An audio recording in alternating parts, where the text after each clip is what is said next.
भारत माता की। अंतर्राष्ट्रीय जगत में भारत की प्रतिष्ठा बढ़ाने वाले भारत के यशस्वी प्रधानमंत्री आदरणीय नरेंद्र मोदी जी और उत्तर प्रदेश की राज्यपाल माननीय आनंदीबेन पटेल जी और उत्तर प्रदेश के कर्मठ, क्रियाशील, यशस्वी मुख्यमंत्री श्री योगी आदित्यनाथ जी, भारतीय जनता पार्टी के नवनियुक्त प्रदेश अध्यक्ष श्री पंकज जी चौधरी, उत्तर प्रदेश के उप मुख्यमंत्री केशव मौर्य जी और दूसरे उप मुख्यमंत्री श्री ब्रजेश जी पाठक, यहां मौजूद मेरे सभी सम्मानित बहनों भाइयों, सबसे पहले अंतर्राष्ट्रीय जगत में भारत का मस्तक ऊंचा करने वाले भारत के यशस्वी प्रधानमंत्री का मैं अपनी तरफ से और आप सभी बहनों भाइयों की तरफ से हार्दिक अभिनंदन करता हूं, उनका मैं स्वागत करता हूं। बहनों भाइयों, आपको यह जानकर अत्यंत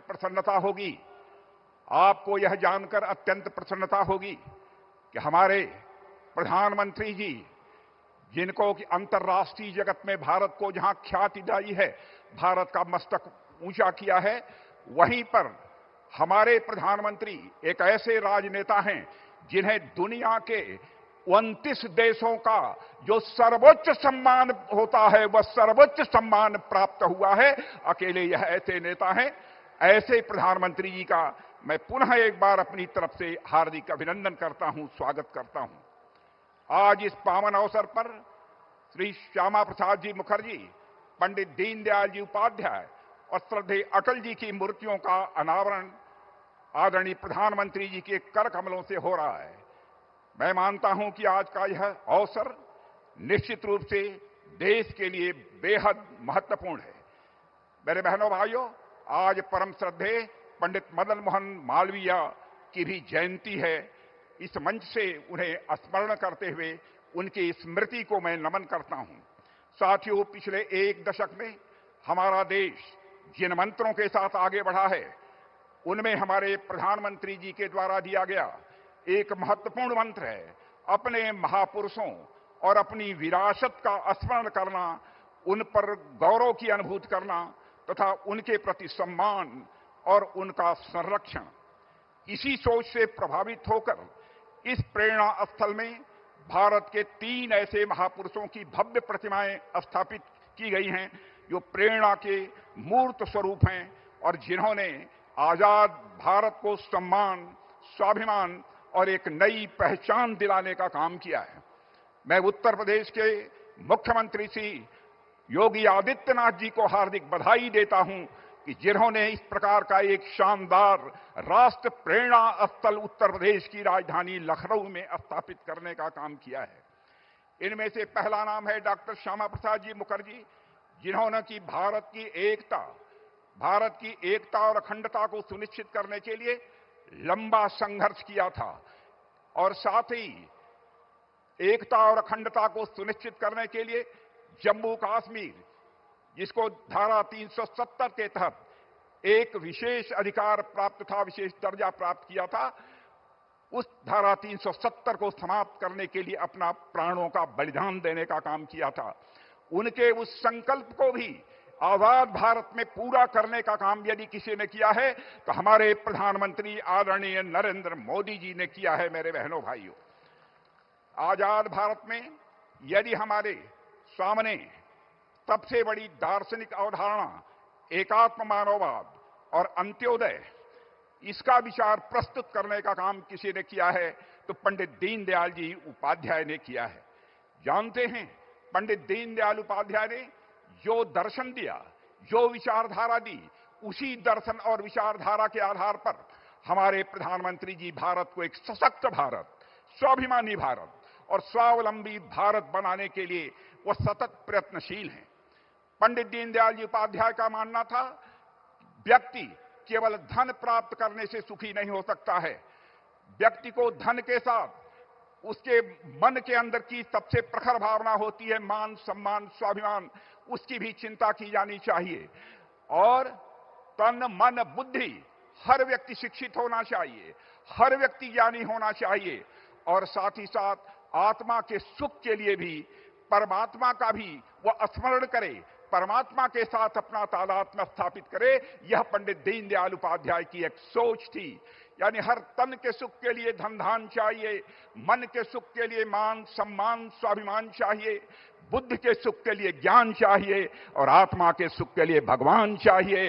यह पंडित दीनदयाल जी उपाध्याय के दर्शन का यह सार है। मेरे बहनों भाइयों, आज हमारे प्रधानमंत्री मोदी जी के नेतृत्व में जब एनडीए सरकार गरीब कल्याण के प्रति अपनी प्रतिबद्धता को पूरे देश के समक्ष अभिव्यक्त कर रही है, तो उसके पीछे जो व्यक्ति हमारी प्रेरणा हैं वह हैं पंडित दीनदयाल जी उपाध्याय। आज उनकी भी यहां पर भव्य प्रतिमा लगाई गई है। भारत के पूर्व प्रधानमंत्री अटल बिहारी वाजपेयी का किसी से परिचय कराने की आवश्यकता नहीं है।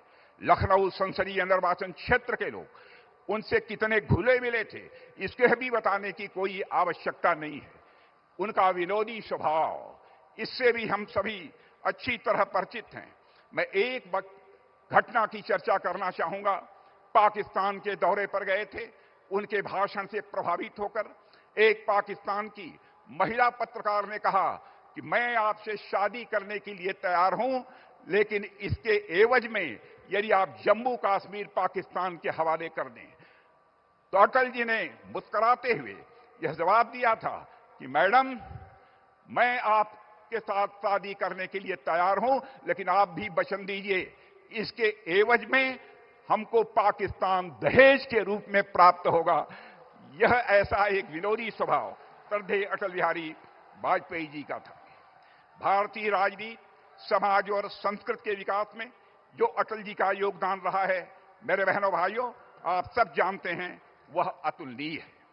आज मोदी जी के नेतृत्व में भारत उसी राह पर विकास की नई बुलंदियों की तरफ तेजी से आगे बढ़ रहा है। आज आपको जानकर यह खुशी होगी, भारत में महंगाई की दर आजाद भारत के इतिहास में पहली बार 1% से नीचे गई है। मेरे बहनों भाइयों, इसके लिए प्रधानमंत्री जी का तालियां बजाकर अभिनंदन किया जाना चाहिए, स्वागत किया जाना चाहिए। 8% से अधिक की विकास दर भारतवासियों को देखने को मिल रही है, तो प्रधानमंत्री नरेंद्र मोदी जी के शासनकाल में देखने को मिल रही है। अंतर्राष्ट्रीय जगत में हमारे प्रधानमंत्री ने भारत की प्रतिष्ठा को बढ़ाया है, भारत के मस्तक को उन्होंने ऊंचा किया है। पहले भारत के बारे में जो धारणा थी, बहनों भाइयों, आज वह धारणा अंतर्राष्ट्रीय जगत में वह बदल गई है। अंतर्राष्ट्रीय मंचों पर भारत पहले कुछ बोलता था तो भारत की बातों को जिस गंभीरता पूर्वक लिया जाना चाहिए नहीं लिया जाता था, लेकिन आज हमारे प्रधानमंत्री के नेतृत्व में जब भारत अंतर्राष्ट्रीय मंचों पर बोलता है, सारी दुनिया कान खोलकर सुनती है कि भारत बोल क्या रहा है। यह भारत की हैसियत सारी दुनिया में बनी है। और मेरे बहनों भाइयों, आज डॉक्टर श्यामा प्रसाद मुखर्जी, पंडित दीनदयाल जी और अटल जी ने जिस भारत के निर्माण की प्रेरणा दी थी, उसको साकार करने का काम हमारे प्रधानमंत्री मोदी जी कर रहे हैं। मैं पुनः उनका इस कार्यक्रम में स्वागत करता हूं और एक जानकारी आप सबको मैं देना चाहता हूं कि हमारे प्रधानमंत्री ने एक बहुत बड़ा काम गांव के लिए किया है, गरीबों के लिए किया है, किसानों के लिए किया है। पहले जो मनरेगा था उसमें तरह तरह की धांधली होती थी, उसके स्थान पर उन्होंने विकसित भारत जी राम जी का एक नया विधेयक संसद में पारित किया है। मेरे बहनों भाइयों, जहां हमारे श्रमिकों को पहले 100 दिन का काम मिलता था, अब 125 दिनों का काम हमारे श्रमिक भाइयों को मिलेगा। मेरे बहनों भाइयों, और साथ ही साथ अस्थायी बुनियादी ढांचों का विकास भी गांव में होगा। इसके लिए भी मैं आप सभी से अनुरोध करना चाहता हूं कि तालियां, हाथ ऊपर उठाकर तालियां बजाकर प्रधानमंत्री का अभिनंदन किया जाना चाहिए, उनका स्वागत किया जाना चाहिए। और आज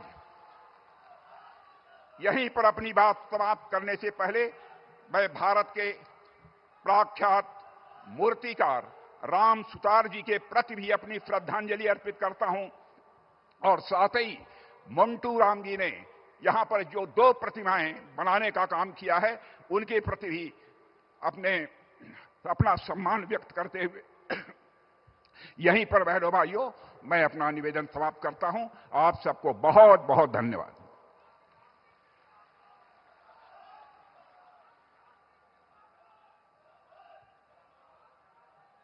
बहुत बहुत धन्यवाद आदरणीय रक्षा मंत्री महोदय। और अब मित्रों, वो समय आ गया है जिसकी प्रतीक्षा हम सबको थी।